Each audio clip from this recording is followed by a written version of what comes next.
बिहार में बांकीपुर सीट पर मिली हार ने बीजेपी की कमजोरी को सामने लाकर रख दिया है।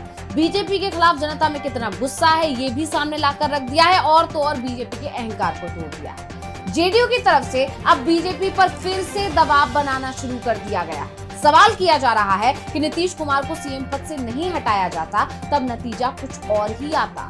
सम्राट चौधरी के सीएम बनने के बाद बीजेपी अपनी सबसे मजबूत सीट हार गई है और इसके बाद अब जेडीयू की तरफ से बीजेपी से सीएम पद वापस मांगा जा रहा है और अब खुलकर ये अपील की जा रही है।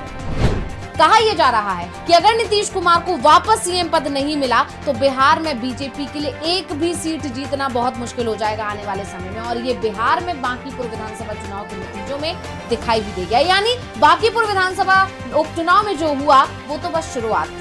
बीजेपी अपनी सबसे सुरक्षित सीट इसलिए हार गई क्योंकि उसने नीतीश का अपमान कर दिया था, जनता को धोखा दे दिया था। बिहार की जनता ने वोट नीतीश को सीएम बनाने के लिए दिया था, लेकिन बीजेपी ने नीतीश से सीएम पद छीन लिया और सम्राट चौधरी को सीएम बना लिया। बीजेपी को उपचुनाव में जनता ने जो सबक सिखाया है उससे अब बीजेपी को संभल जाना चाहिए।